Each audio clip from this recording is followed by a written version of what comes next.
Olá, este é o Câmara Notícia e estes são os destaques de hoje. Giro Ambiental dessa semana destaca o impacto do aquecimento global na produção de alimentos. E você conhece a história da primeira brasileira a praticar levantamento de peso. Comissão de Estudos quer discussão sobre direitos humanos. Tudo isso agora no Câmara Notícia.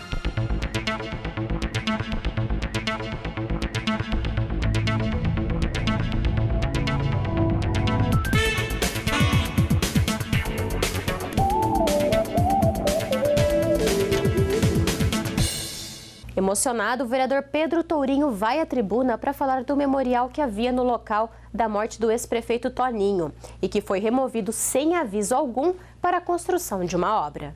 Um memorial informal construído para homenagear o ex-prefeito Antônio da Costa Santos, o Toninho, às margens da rodovia Mackenzie, onde foi morto em 2001, foi removido do seu local de origem por conta de uma construção, revelou o vereador Pedro Tourinho. É do meu entender que, feito eu repito, embora colocada num terreno de propriedade privada, de maneira informal, aquele pequeno monumento, aquela cruz, é patrimônio de toda Campinas.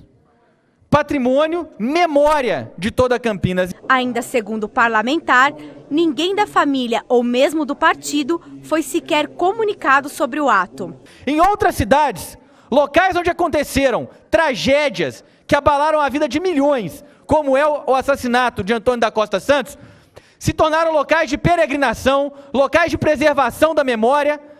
Jamais pode ser sequer imaginada tamanho desrespeito com a memória desse homem, com a memória de todos aqueles que lutam e que lutaram por justiça social, pela probidade, pela ética na coisa pública, por uma Campinas mais justa. Outros vereadores também se solidarizaram. A memória de Antônio Costa Santos tem que ser respeitada, ainda que seja uma área particular, talvez a família teria que ser notificada de alguma coisa que teria que ser tirada do terreno. Vossa Excelência tem razão, temos que exigir de quem tirou, para saber quem tirou, e vou mais além. Em respeito à memória de Antônio da Costa Santos, que esse vereador também criou um diploma nesta casa com o nome dele, a morte de Antônio da Costa Santos precisa ser investigada. Vossa Excelência, que é do PT, a Rosiana também do PT, precisa exigir de Brasília a investigação também da morte de Antônio da Costa Santos. Vamos junto nessa. No mesmo sentido, solidarizar com o vereador Pedro Tourinho, que as investigações têm que ser feitas e apurar e culpar os culpados. Finalizando sua fala na tribuna, Tourinho afirma que irá procurar respostas através de requerimento e de um movimento suprapartidário. Eu quero aqui pedir nesse momento, inclusive ao prefeito Jonas Donizete, que é quem tem mais poder, disparado entre qualquer um de nós aqui, para que imediatamente assuma o compromisso conosco aqui, no movimento suprapartidário de preservação, respeito à memória da cidade de Campinas, para que esse ato de desrespeito seja, se é que ainda é possível, reparado com todas as medidas possíveis.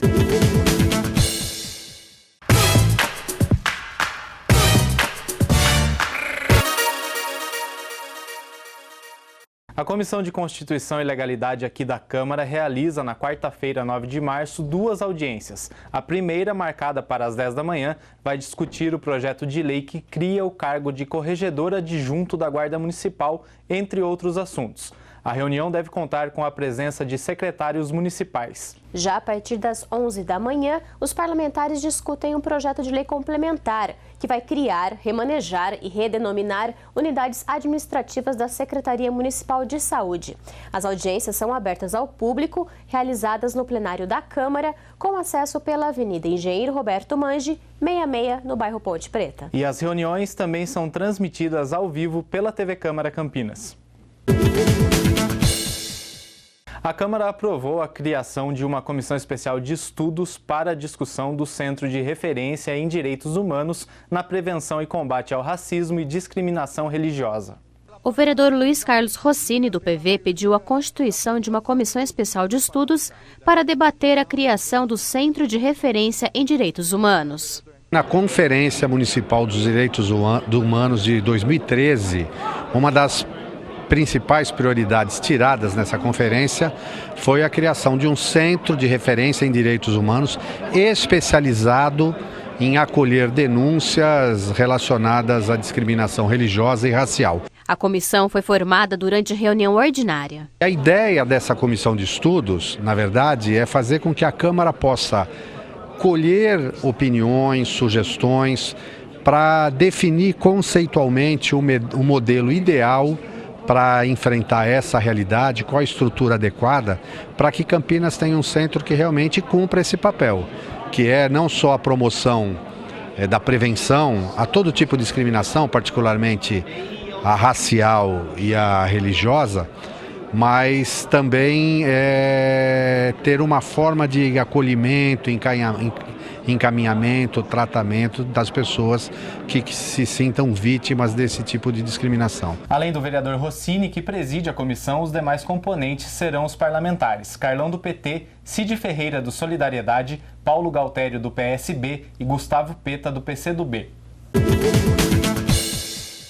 E a Comissão Permanente de Constituição e Legalidade realizou na última segunda-feira a segunda reunião do ano. Ao todo foram analisados 11 projetos. 7 deles estavam na pauta e outros 4 foram apresentados até o momento da reunião. O que mais gerou discussão foi referente ao PLC 65 de 2015. O projeto prevê a alteração na redação de um anexo da Lei Complementar 28 de 2009, que dispõe sobre incentivos para a recuperação e conservação de imóveis de valor cultural, histórico e arquitetônico. O projeto diz o seguinte, que se o proprietário que tiver no raio lá de ação daqueles, como é que fala? Perto, um patrimônio tombado pelo município, ele tem, o poder construtivo dele aumenta em uma vez.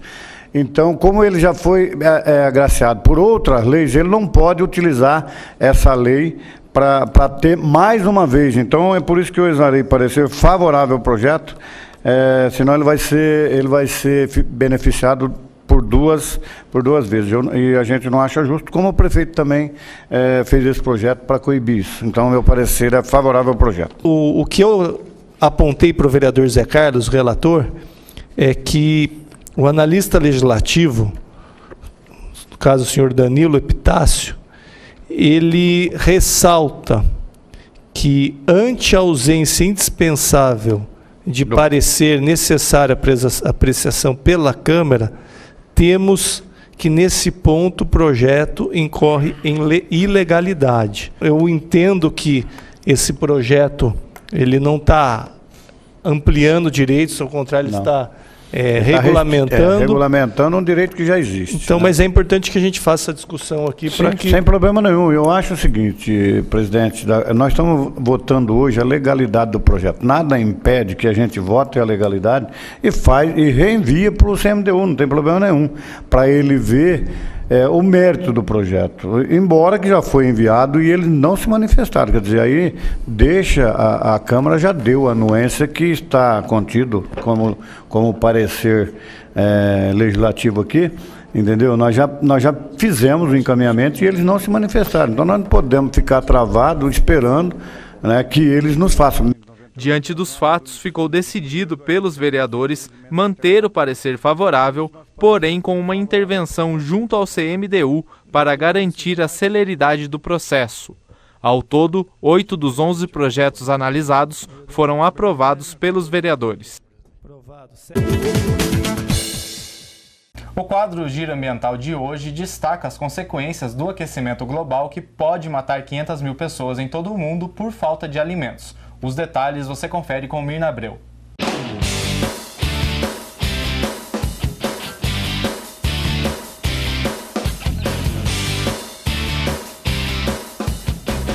O Giro Ambiental de hoje começa com uma notícia que é um alerta a todos nós. O aquecimento climático pode causar mais de 500 mil de mortes no mundo no ano de 2050 devido às consequências das mudanças na produção de alimentos. A revista The Lancet publicou na última semana uma pesquisa da Universidade de Oxford, no Reino Unido, a primeira a avaliar o impacto do aquecimento global no regime alimentar e no peso das pessoas. e que estima o número de mortes geradas em 155 países. Segundo os cientistas, fenômenos meteorológicos extremos como chuvas torrenciais ou as secas têm efeitos devastadores nas produções agrícolas.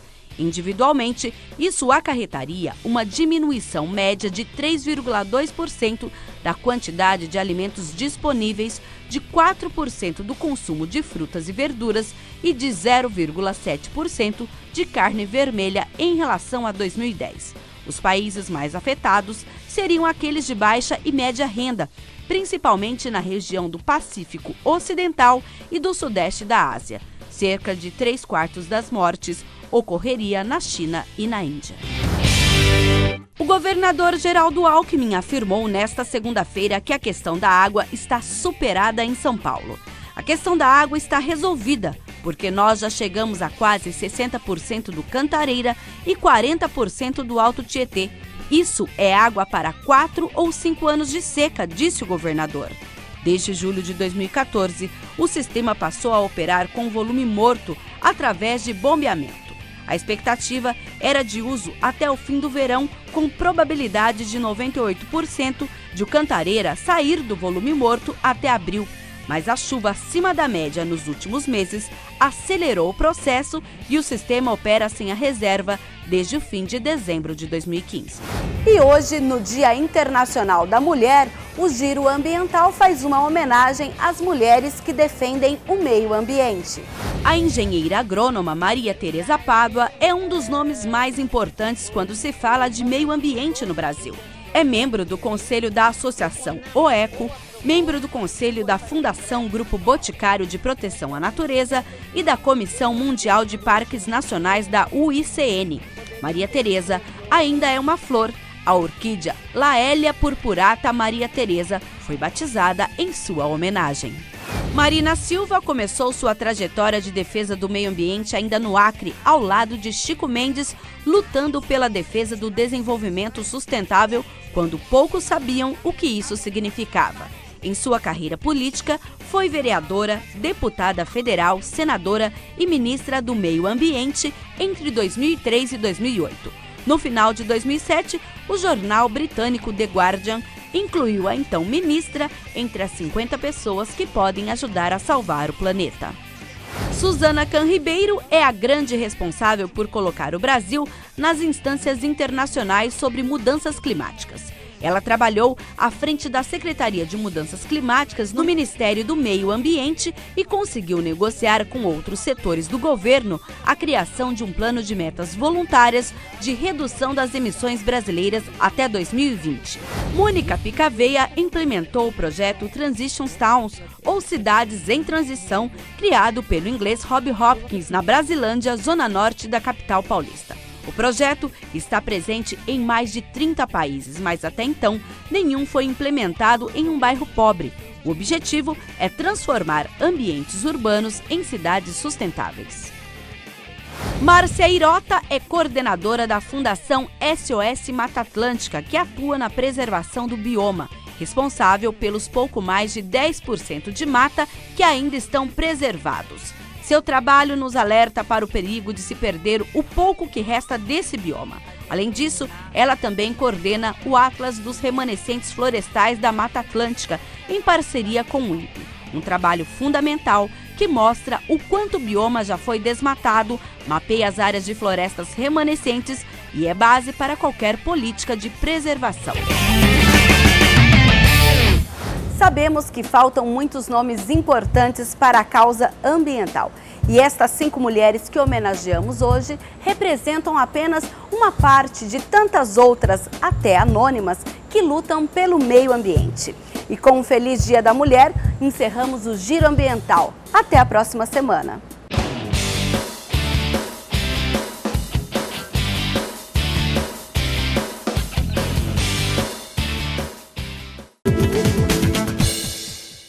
E hoje tem mais um especial sobre mulheres e suas profissões.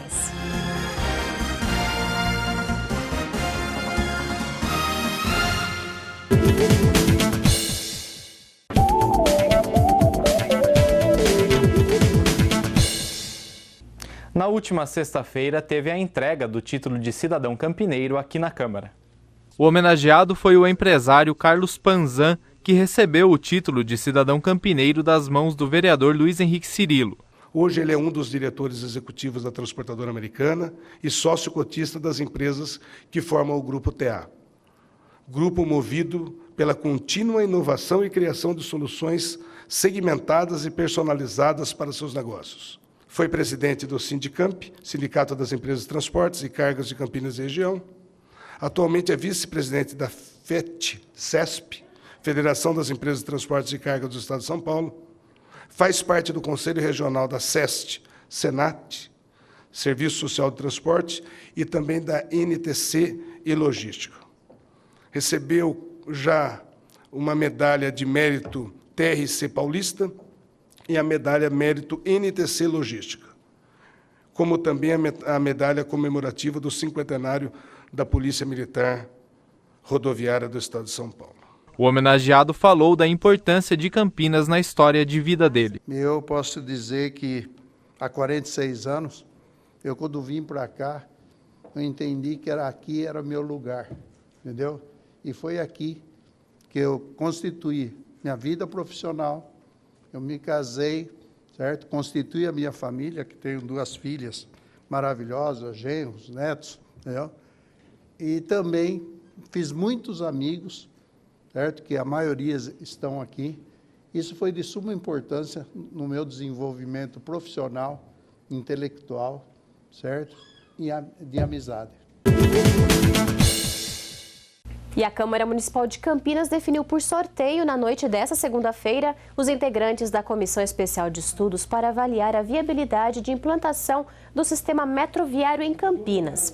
Além da presidência de Paulo Galtério, do PSB, farão parte da comissão os vereadores Canário, do Solidariedade, e Carmo Luiz, do PSC. E assim que for definido o cronograma de reuniões, o primeiro passo para a comissão será levantar informações sobre a realidade das cidades do país que têm esse tipo de transporte e verificar o custo do quilômetro em cada localidade.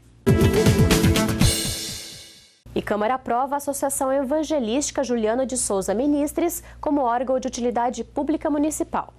Agora, a Associação Evangelística Juliano de Souza Ministres se tornou órgão de utilidade pública após proposta aprovada em sessão ordinária. O vereador pastor Elias Azevedo, do PSB, justificou o projeto de sua autoria. Esta associação, ela tem trazido um benefício muito grande para a cidade. E quando a Câmara de Vereadores, através de um projeto apresentado por um vereador da casa, aprova uma utilidade pública para uma associação como essa, traz para a associação o sentimento de que ela está no caminho certo. A associação existe desde 2009 e promove ações sociais para crianças, adolescentes e adultos. Tirando crianças da rua, proporcionando cursos, distribuindo a alimentação, cestas básicas, enfim, já tem um trabalho bastante voltado para a ação social e agora a cidade de Campinas reconhece o trabalho deles como utilidade pública. E hoje, na série especial sobre profissões exercidas por mulheres, a repórter Ana Brasil mostra a história da campineira Paquita, que desbravou um verdadeiro clube do bolinha. Ela foi a primeira mulher a praticar levantamento de peso e esportes de força. Em um espaço dominado pelos homens, ela conseguiu o impensável. Foi a pioneira no Brasil a praticar luta de braço e esportes de força. Era 1967 e Maria Aparecida Collins esbanjava o frescor dos seus 19 anos. Quis o destino que o caminho dela cruzasse o caminho de Hugues Jorge, de 40 anos. Ele, na época, estava no auge em lutas de boxe. Já era campeão de tudo, como ela diz. Foi amor à primeira vista, como eles gostam de contar. Daí em diante, não se separaram um dia sequer. Ela passou a acompanhá-lo em todos os treinos e acabou se interessando por levantamento de peso, meio que por brincadeira. Mas a coisa ficou séria.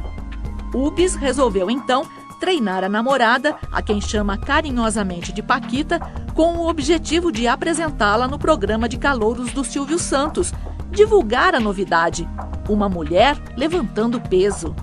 Daí foi uma chuvarada de convites em todos quanto foi programa na época, sempre em primeiro lugar em todos, e eu sempre chamando as moças, né, para vir fazer comigo. Assim, deu início às participações em campeonatos valendo medalhas. Meu começo foi apresentações em campeonato masculino. O primeiro título foi em Massachusetts, Estados Unidos, em 1980, quando o pódio tinha 5 lugares. Ela ficou em 4º. A conquista mais recente foi há 2 anos, na Copa São Paulo de Atletismo, quando trouxe 7 medalhas.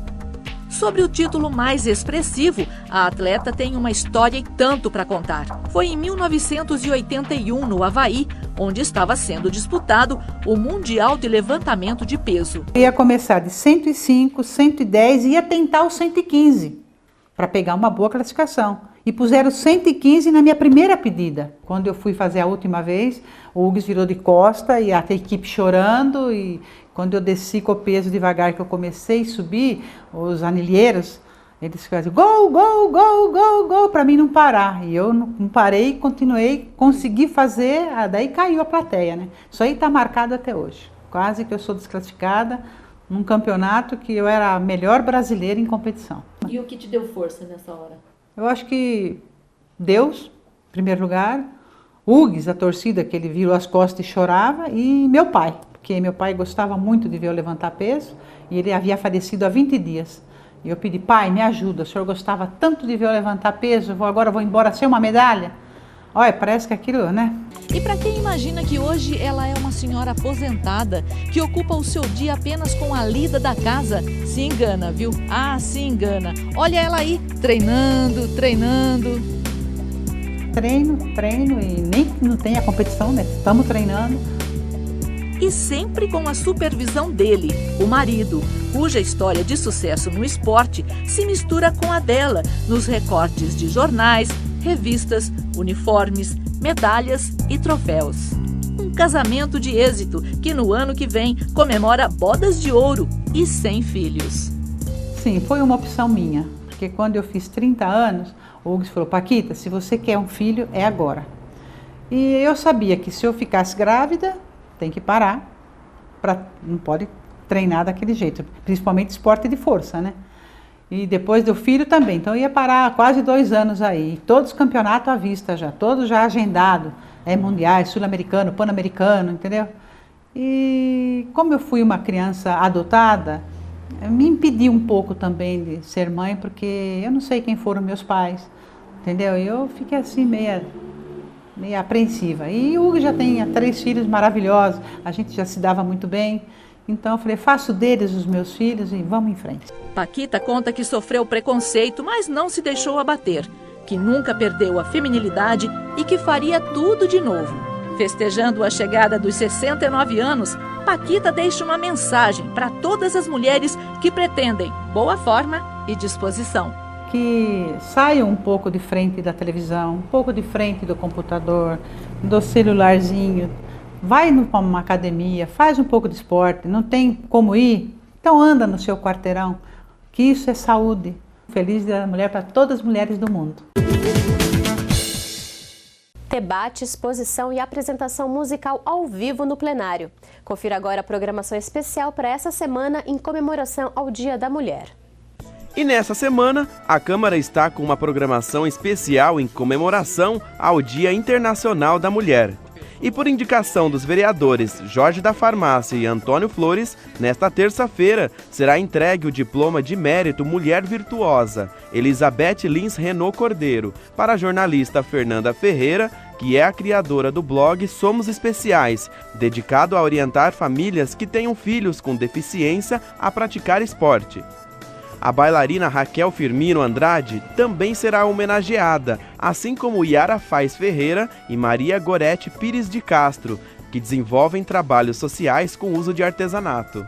Nessa semana, também a vereadora Neuza do São João, que é presidente da Comissão Permanente da Mulher da Câmara, vai participar de uma série de atividades e palestras voltadas ao público feminino no Parque Floresta. Para saber a agenda completa da vereadora, acesse o site da Câmara no www.campinas.sp.leg.br.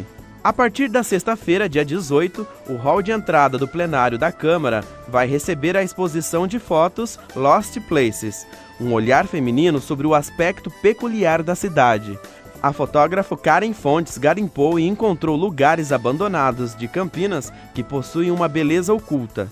Ainda na sexta-feira, dia 18, o vereador Luiz Carlos Rossini promove um debate e o tema será Mulher, Trabalho e Previdência. O evento será às 13h. No mesmo dia, para encerrar, às 19h30 haverá uma apresentação musical aberta ao público do Centro Escolar Municipal de Música Manuel José Gomes. A homenagem também será transmitida ao vivo pela TV Câmara no canal 4 da NET, 61.3 da TV aberta digital e também pela internet no site da Câmara. Essa edição do Câmara Notícia fica por aqui. Até a próxima. Até a próxima.